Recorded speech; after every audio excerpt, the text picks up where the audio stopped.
बिस्मिल्लाहिर्रहमानिर्रहीम, अस्सलाम वालेकुम एंड वेलकम स्टूडेंट्स। मुझे उम्मीद है कि आप खैरियत से होंगे और आप इन तमाम लेक्चर्स को एंजॉय भी कर रहे होंगे और बहुत कुछ आपको इन लेक्चर्स में सीखने को भी मिल रहा होगा। स्टूडेंट्स, अमूमन हम बोर हो जाते हैं, बहुत सारी चीज़ें इंटरनेट पर बिलखुसूस यूट्यूब पर सीखते हुए हम बोरियत का शिकार हो जाते हैं और हम सीखते सीखते किसी दूसरी जानब चले जाते हैं। तो काइंडली मैं आपसे गुजारिश करूंगा कि मेरी पूरी कोशिश होती है कि ये लेक्चर 10 से 15 मिनट की ड्यूरेशन के अंदर बनाए जाएं। इसलिए आपने इस लेक्चर को या जितने भी लेक्चर से पहले बनाए जा चुके हैं शुरू से आखिर तक ज़रूर देखिएगा, और देखने से मैं आपको ये गारंटी देता हूँ कि आप ग्राफिक डिज़ाइनिंग की बेसिक को ज़रूर समझ जाएंगे। अब बेसिक ग्राफिक डिज़ाइनिंग ज़रूर कर सकेंगे, बेसिक ग्राफ पेपर ज़रूर बना सकेंगे जो सोशल मीडिया के लिए, फेसबुक व्हाट्सएप स्टेटस के लिए। तो ये सारी चीज़ें आप बड़ी आसानी के साथ कर सकेंगे। शर्त ये है कि आप इन तमाम चीज़ों को तवज्जो से देखें। तो हम चलते हैं अगले लेसन की जानब। हमारा अगला लेसन जो है वो रेक्टेंगुलर पर ही मुश्तमिल है। पिछला लेसन हमने अधूरा छोड़ा था, यहाँ पर हमने रेक्टेंगुलर के हवाले से पढ़ा था और आज हम रेक्टेंगुलर के हवाले से मज़ीद डिटेल देखेंगे। दोस्तों, आप शायद सोच रहे होंगे कि ये 3 लेक्चर हम सिर्फ इस रेक्टेंगुलर पर पढ़ रहे हैं, हमने मज़ीद कोई नई चीज़ यहाँ पर नहीं पढ़ी। रेक्टेंगुलर, ज़ूम टूल और पिक टूल। तो याद रखिए, आपको जितनी भी चीज़ें बनाई जाती हैं वो इसी रेक्टेंगुलर की बुनियाद पर बनाई जाती हैं। इसलिए ये सारी ज़्यादा तवज्जो मैं रेक्टेंगुलर पर दे रहा हूँ ताकि रेक्टेंगुलर को बेहतर तरीके से आप इस्तेमाल करना सीख सकें। मैं इस कंसेप्ट को समझाने के लिए कि रेक्टेंगुलर की बेस पर बहुत सारी चीज़ें बनाई जा सकती हैं, मैं आपको एक एग्जांपल दिखाता हूँ। मैंने कुछ डिज़ाइन बनाए हुए हैं, मैं उनको दिखाता हूँ और मैं आपको समझाता हूँ कि यहाँ इन डिज़ाइन में रेक्टेंगुलर का कितना ज़्यादा इस्तेमाल है। इस बात का आप खुद अंदाज़ा लगा सकेंगे ये देख कर कि यहाँ पर तो मैक्सिमम टाइम हमने रेक्टेंगुलर इस्तेमाल किया और रेक्टेंगुलर की वजह से ही ये सारे डिज़ाइन बने हैं। तो इसलिए मैं रेक्टेंगुलर को चाहता हूं कि आपको बहुत अच्छे तरीके से समझा सकूं, बहुत अच्छे तरीके से बता सकूं, ताकि आप जब रेक्टेंगुलर का इस्तेमाल जान जाएं आप खुद ब खुद डिज़ाइन बनाना सीख जाएंगे। आप देख सकते हैं ये पूरा एक रिज़ल्ट है। ये बेसिक चीज़ जो है रेक्टेंगुलर, और सारी चीज़ें रेक्टेंगुलर की बेस पर बनी हुई हैं। आप देख सकते हैं ये बाहर जो रेक्टेंगुलर आउटलाइन है सिंपल, फिर डॉटेड आउटलाइन है, ये भी रेक्टेंगुलर के साथ बनी हुई है। नीचे जहाँ पर आपको 1 लिखा हुआ है ये सर्कल है, और इसके साथ आगे जहाँ पर आपको इशफाक लिखा हुआ नज़र आ रहा है ये रेक्टेंगुलर है। आगे जहाँ पर नंबर लिखे हुए नज़र आ रहे हैं ये रेक्टेंगुलर। नीचे 2 के अंदर बिल्कुल यही चीज़ सेम कॉपी पेस्ट। तो बहुत सारी चीज़ें हमारी रेक्टेंगुलर की बेस पर ही मुश्तमिल होते हैं। जो मैं आगे चलता हूँ और नया आपको कोई डिज़ाइन दिखाता हूँ, ये आपके सामने है। सारी चीज़ें ये रेक्टेंगुलर के ज़रिए बनाई गई हैं। ये इसी रेक्टेंगुलर को जो मैं आपको अभी सिखा रहा हूँ उसके अंदर अमेंडमेंट की गई है और ये शेप बनाई गई है जो आपको स्क्रीन पर नज़र आ रही है। नीचे सिंपल रेक्टेंगुलर है, कुछ इमेजेस भी इन्वॉल्व की गई हैं, वो भी मैं आपको सिखाऊंगा। ये रेक्टेंगुलर है, इसको थोड़ा सा रीशेप किया गया है। तो ये सारी चीज़ें रेक्टेंगुलर पर ही मुनहसिर हैं, इसलिए हम रेक्टेंगुलर पर तवज्जो दे रहे हैं। रेक्टेंगुलर को अगर आप बेहतर तरीके से समझ सकते हैं, समझ जाएंगे, तो आप ये सारी चीज़ रेक्टेंगुलर के ज़रिए बनाई गई है। राउंडेड रेक्टेंगुलर है और आज मैं इसी हवाले से बात करूंगा कि राउंडेड रेक्टेंगुलर क्या होती है और कैसे बनाई जाती है। तो होप सो आपको ये ज़रूर आइडिया हो गया होगा कि रेक्टेंगुलर के साथ बहुत अच्छी डिज़ाइनिंग की जा सकती है। बेसिक के स्टूडेंट के लिए एडवांस लेवल पर बहुत अच्छी इमेजेस इन्वॉल्व करके आप डिज़ाइन को बहुत ज़्यादा अट्रैक्टिव बना सकते हैं, बहुत ज़्यादा एडवांस लेवल का बना सकते हैं। लेकिन बेसिक में आपको रेक्टेंगुलर की वर्किंग समझना बहुत ज़रूरी है। ये मेरा पॉइंट ऑफ व्यू है। शायद कोई और डिज़ाइनर किसी और चीज़ पर फोकस करे तो आप समझें कि मैंने ये गलत बताया था। नहीं, ये मेरा वे ऑफ वर्क है, ये मेरा तरीका है काम करने का। आप शायद किसी दूसरे का ट्यूटोरियल देखेंगे तो वो उसके तरीके को समझेंगे। बहरहाल मैं समझता हूँ कि रेक्टेंगुलर की अच्छी खासी अहमियत है ग्राफिक डिज़ाइनिंग में। तो ये हमने रेक्टेंगुलर बनाई थी, लास्ट लेसन में हमने ये रेक्टेंगुलर बनाई थी। मैंने आपको सिखाया था कि दोनों को अगर इक्वल करना है, दोनों को एक साथ सेलेक्ट करके ई से इक्वल करना है, सी से सेंटर और टी से टॉप कर देना है। तो इस तरह आप देख सकते हैं ये एक रेक्टेंगुलर इसके टॉप पर मौजूद है। अब मैं जूम कर लेता हूं एक बार फिर ताकि ज़्यादा तवज्जो हमारी इसी पर रहे, इसलिए मैं मैक्सिमम लेवल पर इसको जूम करने की कोशिश करता हूं। आई थिंक इतना काफ़ी है। अब मैं आपको दिखाना चाहता हूं कि अगर आप शॉर्ट तरीके से इस रेक्टेंगुलर की कॉपी लेना चाहते हैं तो क्या तरीका है। देखिए, सबसे पहले मैंने रेक्टेंगुलर को जस्ट जाकर पिक टूल को सिलेक्ट रखा, रेक्टेंगुलर पर जाकर क्लिक किया, इसको सिलेक्ट किया और अपने माउस से मैं अपना लेफ़्ट क्लिक करके ड्रैग कर रहा हूँ। किसी जगह पर मैं इसे लेकर जा रहा हूँ, फॉर एग्जांपल मैं इसे यहाँ पर रख रहा हूँ और यहाँ पर रख कर मैं इसे लेफ़्ट क्लिक को प्रेस किए हुए राइट क्लिक को प्रेस कर रहा हूँ। यहाँ पर इसकी कॉपी आ चुकी है। मैं यही काम एक बार फिर रिपीट करता हूँ, आपको समझ आ जाएगी। शॉर्टकट, क्योंकि जब हम तेज़ तेज़ काम कर रहे होते हैं तो बहुत ज़रूरी होता है कि आप शॉर्टकट के ज़रिए काम करें। मैनुअल तरीके से जाएंगे तो काफ़ी वक्त लग जाएगा। इसका हल ये ढूंढा जाता है कि शॉर्टकट्स का इस्तेमाल किया जाता है। अगर मुझे इस चीज़ की, इस रेक्टेंगुलर की कापी चाहिए या किसी भी दूसरे आइटम की, वो टेक्स्ट भी हो सकता है, इमेज भी हो सकती है, अगर आपको कापी चाहिए तो उसका एक तरीका ये होता है कि इस ऑब्जेक्ट को सिलेक्ट कीजिए।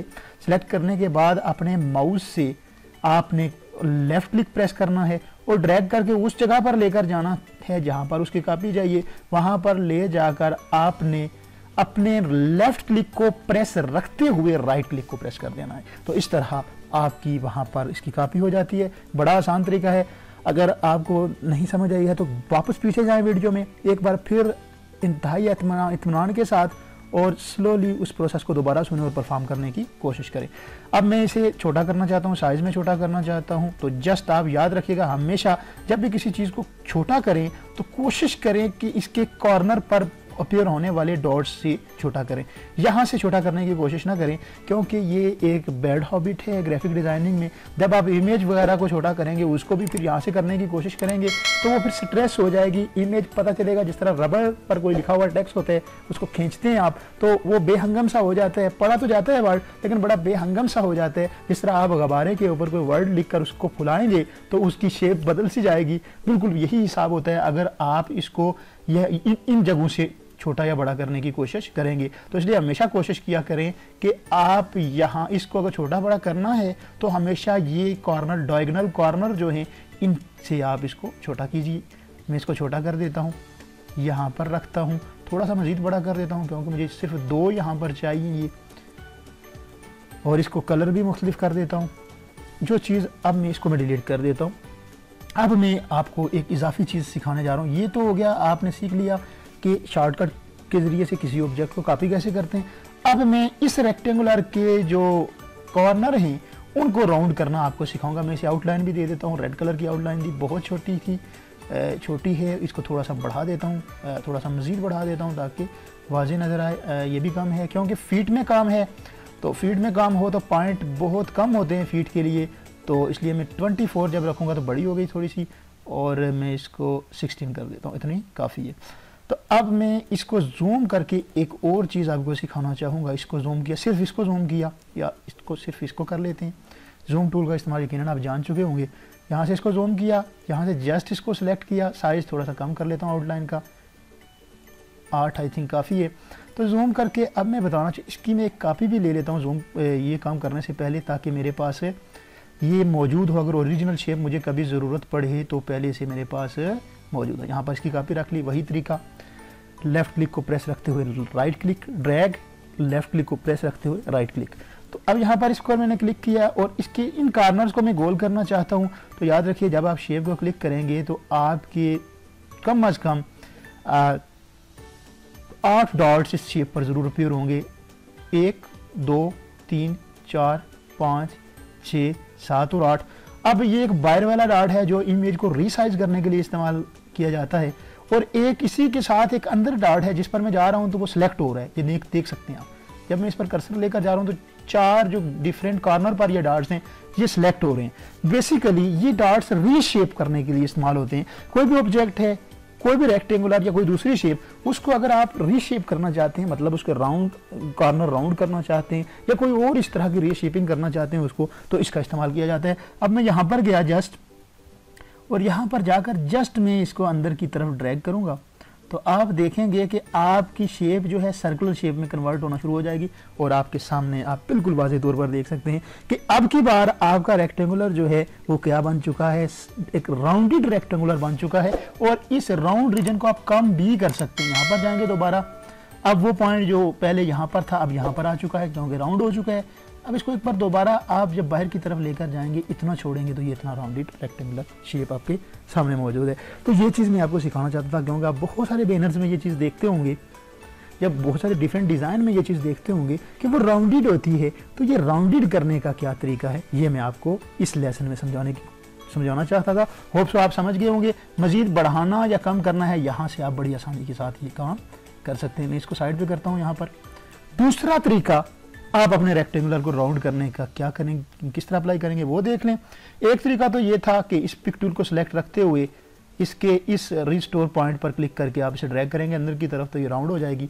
लेकिन इससे होगा ये कि आपकी इस रेक्टेंगुलर के चारों कॉर्नर राउंड होंगे, जबकि आपकी रिक्वायरमेंट ये है कि ये वाला कॉर्नर यानी आपकी लेफ्ट साइड टॉप वाला कॉर्नर इस रेक्टेंगुलर की और राइट साइड बॉटम वाला जो कॉर्नर है ये राउंड हो, बाकी दो राउंड ना हो। आपकी इस तरह की कोई शेप चाहिए आपको जिसके अंदर आपने कोई टेक्स्ट लिखना है या कोई भी चीज़ लिखनी है, तो आपने इसके लिए क्या करना है, इस शेप को सिलेक्ट रखना है, पिक टूल को सिलेक्ट रखते हुए शेप को सिलेक्ट करना है। और शेप को जो ही सिलेक्ट करेंगे तो आपको प्रॉपर्टी बार के अंदर, पिक टूल की प्रॉपर्टी बार के अंदर इस शेप के चारों कॉर्नर की डिटेल यहाँ पर आपको नजर आ रही होगी, जहाँ पर इस वक्त मेरा कर्सर मूव कर रहा है। आप देख सकते हैं कि चारों में 0 0 और 0 है।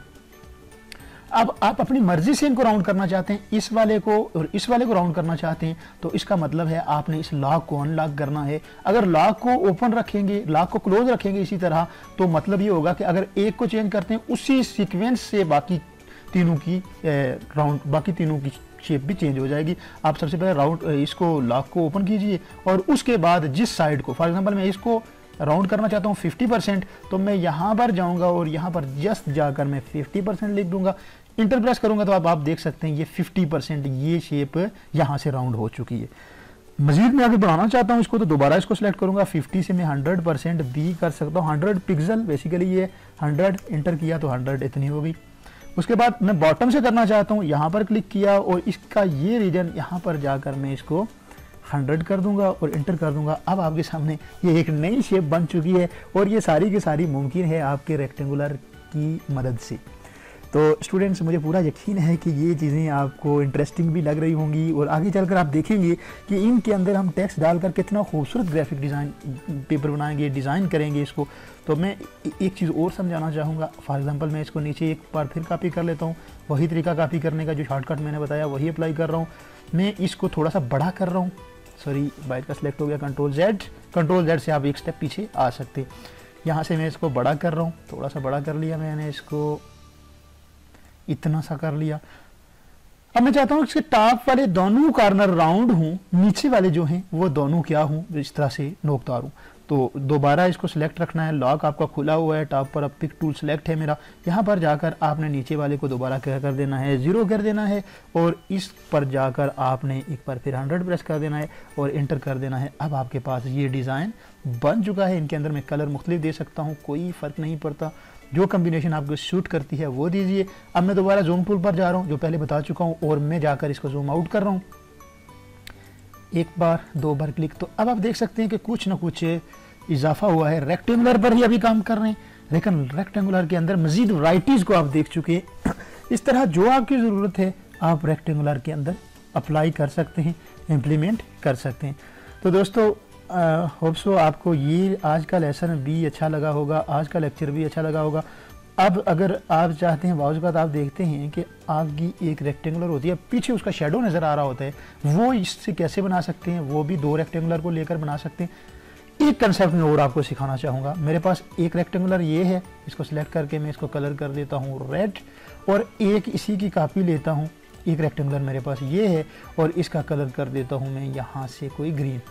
तो अब आप देख रहे हैं कि एक रेक्टेंगुलर ऊपर है, एक रेक्टेंगुलर इसके पीछे है। अब मैं इन दोनों को आगे पीछे करना चाहता हूँ। फर्ज किया मैं ये चाहता हूँ कि आपकी जो पीछे जो रेड रेक्टेंगुलर है वो आगे आ जाए, सामने आ जाए, और ये जो सामने ग्रीन वाली रेक्टेंगुलर है ये पीछे चली जाए। तो इसको कैसे करेंगे, आप जिस रेक्टेंगुलर को सामने लाना चाहते हैं उसको पहले सिलेक्ट करेंगे। मैं रेड वाली पर जाकर क्लिक करूंगा, वो सिलेक्ट हो गई। उसके बाद अपने कीबोर्ड से शिफ्ट का बटन और पेज अप का बटन आपको कीबोर्ड पर नजर आएगा। शिफ्ट को प्रेस रखते हुए पेज आपको प्रेस करेंगे तो आपकी पीछे वाली शेप फ्रंट पर आ जाएगी। और अगर इसे वापस पीछे लेकर जाना चाहते हैं, दोबारा इसको सिलेक्ट कीजिए, शिफ्ट का बटन और उसके साथ ही पेज डाउन का बटन होगा, उस पर क्लिक कीजिए, ये पीछे चली जाएगी। लेकिन याद रखिएगा, अब की बार आपने इसको पीछे किया तो ये सबसे पीछे चली गई। मतलब सबसे पीछे का मतलब ये है कि ये शेप भी आपकी जो रेक्टेंगुलर मेन रेक्टेंगुलर था उससे भी पीछे चली गई।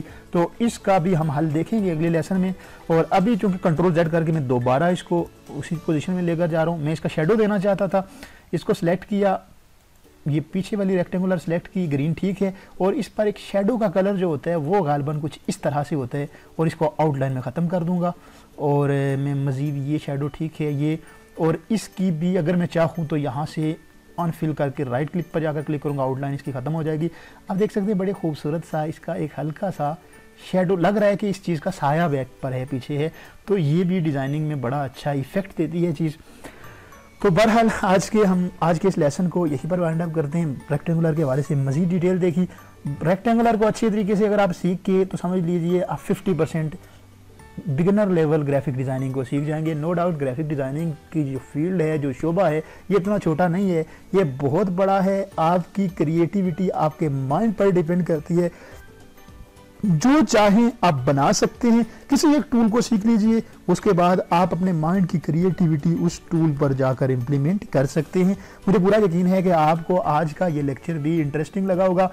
आप इस पर काम कीजिए, जो भी लेक्चर आपको मिलता है उस पर काम कीजिए। आज आप रेक्टेंगुलर पर इसको राउंडिंग कीजिए, इसको मुख्तलिफ शेप्स दीजिए, इसको समझने की कोशिश कीजिए, एक्सप्लोर करने की कोशिश कीजिए। हम आगे बढ़ेंगे और आगे इन शेप्स यानी रेक्टेंगुलर के बाद जो अगली शेप्स हैं इनके हवाले से डिटेल डिस्कशन करेंगे।